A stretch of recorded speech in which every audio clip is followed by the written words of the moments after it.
Hi, this is Dawn again, and this is General.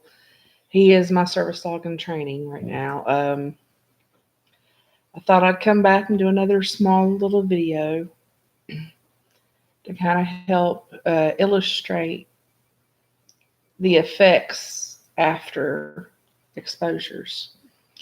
In my last video, I described that I just gotten home from going to the grocery store with my mask and how I had scared a child while I was there. But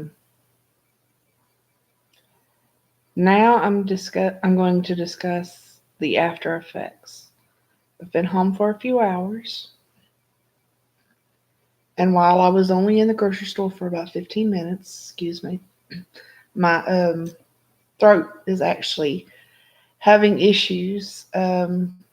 As you can hear, even though I've not been exposed to the chemicals in quite some time, been a few hours again. Um, I am reacting still. I am having joint pains, particularly in my shoulder.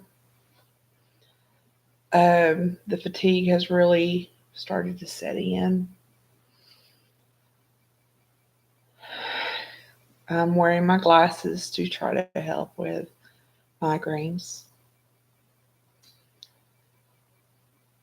And I just feel like I have no energy to even just sit here and try to watch a little bit of TV. So instead, my little dog here, um, he's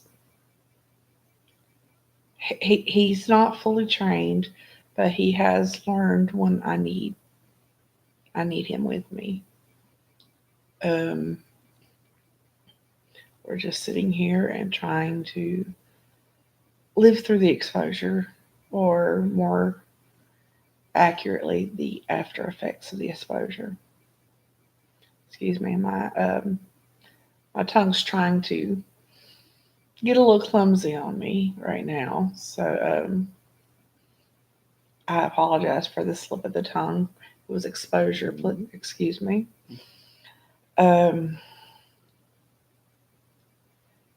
it's something that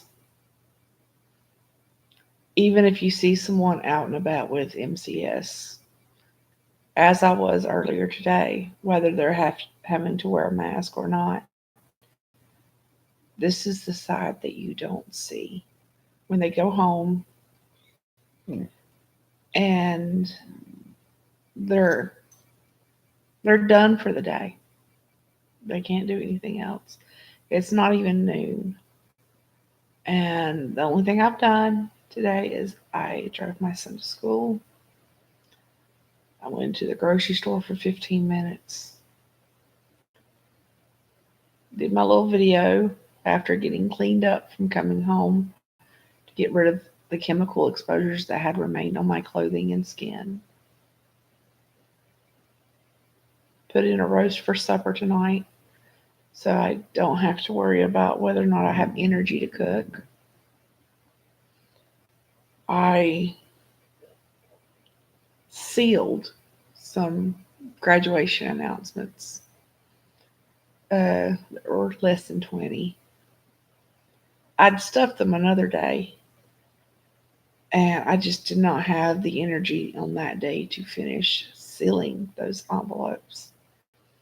So I sealed some this morning. Haven't really addressed any. Again, I don't have the strength. I don't have the energy. And I've just been sitting here watching videos for Chemical Sensitivity Awareness Month here on YouTube.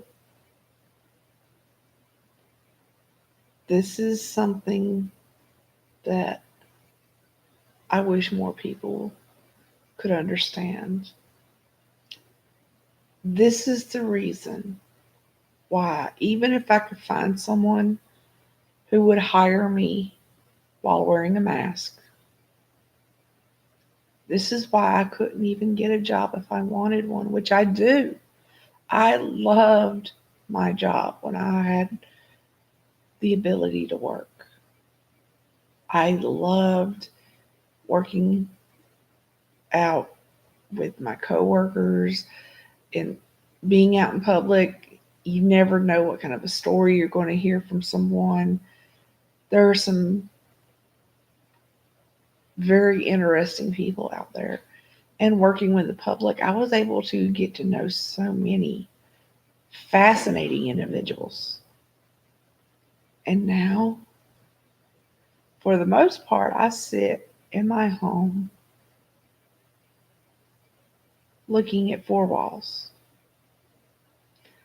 I used to love to read, but I cannot read a book anymore because of the fact that the books, if I was to go to the library or go buy one from the bookstore, they have absorbed so many chemicals from the air and the environments that they've stored in that the last time I tried to read a book, I couldn't do it. I'd put a mask on to try to get through a book. But even the chemicals coming in through my skin from the paper was enough to just completely drain me. And yes, I know that you can do books on a Kindle, but I don't have a Kindle for one thing, or a tablet. But I also have sensitivities to EMFs, electromagnetic frequencies, which is one of the reasons why sometimes when I do my videos, the computer will freeze and I have to start over. Or if I'm trying to even watch TV, it will spaz out on me a little bit. And just being around the electronics sometimes is enough to make me feel like I have ran a marathon. But I can't go through life with absolutely nothing. So I do have to choose my exposures. I choose to be exposed. Excuse me again. My speech is a little slurred from my exposure from earlier, but as I was saying, there are some things I do choose to be exposed to. For now, it may get to a point where I can't. And unfortunately, there are some exposures that I cannot avoid. For instance, a few miles up the road, a new cell phone tower was put up. So that is releasing more EMFs into the atmosphere, which I also react to in addition to my chemical exposures. And EMF sensitivity often does go hand in hand with multiple chemical sensitivity. So I just wanted to put this out there so that you can really get a good sense of some of what comes after the exposure. Because again, you may have someone in your family, a friend or a coworker, and they are magnificent at being able to pretend that they're okay. But it's when they get away from the exposure, away from everyone else, that they allow themselves to feel and to not hide just how badly they're reacting to the environment that they've just left. Um, I also tend to get excruciating earaches after exposure. Um, I can remember back when I was still working, I didn't understand that the earaches were part of my sensitivity. It was a reaction to what I was being exposed to. I worked security in an emergency room, and I can remember one night when one of the doctors, you know, we were a little slow at the moment. So he took a look. You know, it's one of the perks of being able to work with some doctors. Not all doctors will um, do this, but some they'll go ahead and help out some of their coworkers with a little bit of advice of you need to go to your doctor because I see what's wrong, but since we weren't patients, he couldn't write us a prescription. But at least we would know whether or not our money would be well spent with going to trying to get a little bit of assistance from our local physicians. But I can remember the doctor looking in. My ears were killing me, and they were red, beet red. And he'd look in, and he couldn't see what was causing the pain. He believed me simply because he knew who I was and that I wasn't going to be someone who was just going to plead illness to try to get out of work or try to get an excuse to be able to go home early or just not do what I was there to do as far as part of my job. So he would look, and there was nothing that he could tell that was causing the pain. And it's only been over the last couple of years that I've been able to associate that ear pain with exposure. And there's not really much I can do to prevent that because it, I wear the mask to prevent some of my respiratory issues. But that's not the only way that you are exposed to chemicals, and that's not the only way that they're absorbed into your system. There's your skin, um, the openings in your ears. And yes, I could possibly try to use earmuffs of some kind, but there's no guarantee I could find a set of earmuffs that would be safe for me to use.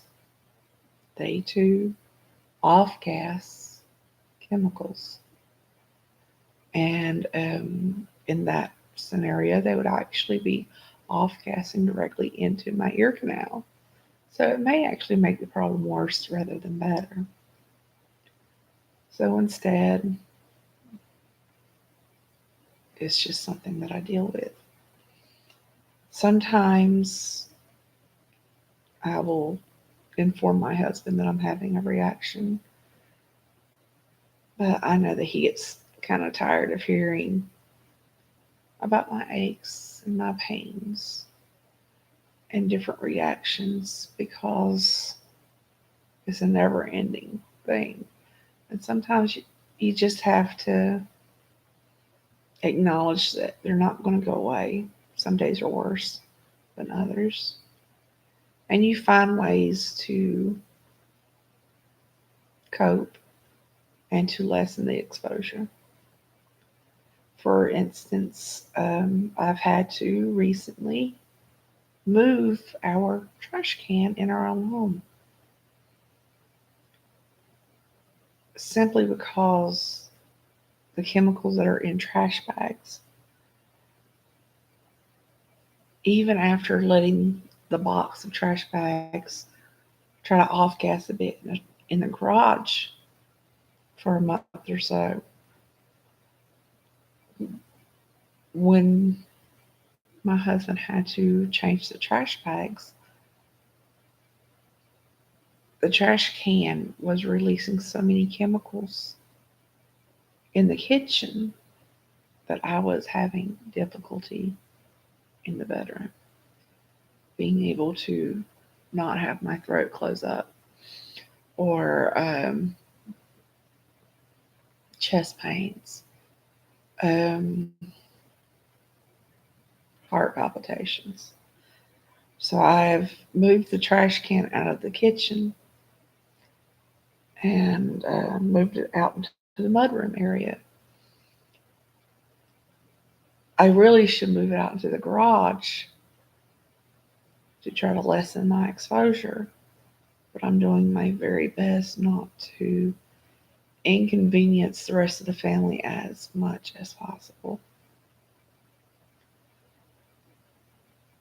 Because I acknowledge the fact that everything that they've had to give up and change, it's not easy. But this condition isn't easy either. So, again, this was just a quick little insight of behind the scenes, so to speak, of MCS, of what happens after the individual that you may come across in public. After they go home, they may or may not be able to do the simplest things once they get out of the exposures, because many of the reactions can have long-term effects in regards to the fact that it's not something that as soon as you leave, you're okay. Um, there's a whole detoxing process. And it's one of the reasons why those who have the condition on the more extreme level don't leave their home at all, because they cannot suffer through the after effects. They've had to find what was best for them, just as I'm doing now. It may get to the point very soon that I may not be able to make my trips into the grocery store even with a mask on. I'll have to rely on my husband and my son, and make sure that they remove all the packaging from the home so that the exposures of anything that was in the store with the products that we need to be able to live as well as we can, the packaging can create a lot of issues even if I don't actually go inside the store myself. And that's something that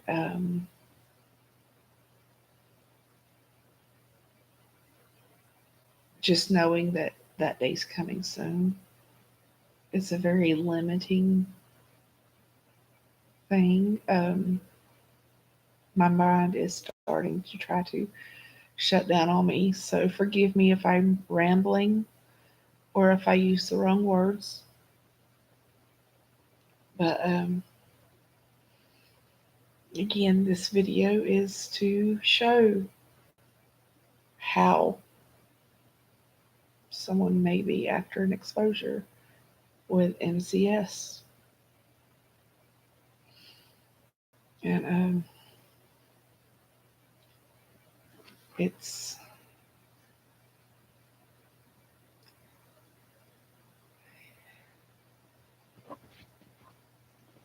it's not something that I would wish on anyone.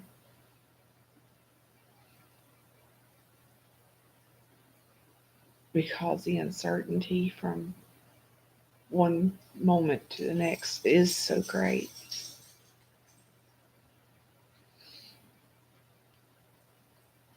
So, again, my name is Dawn.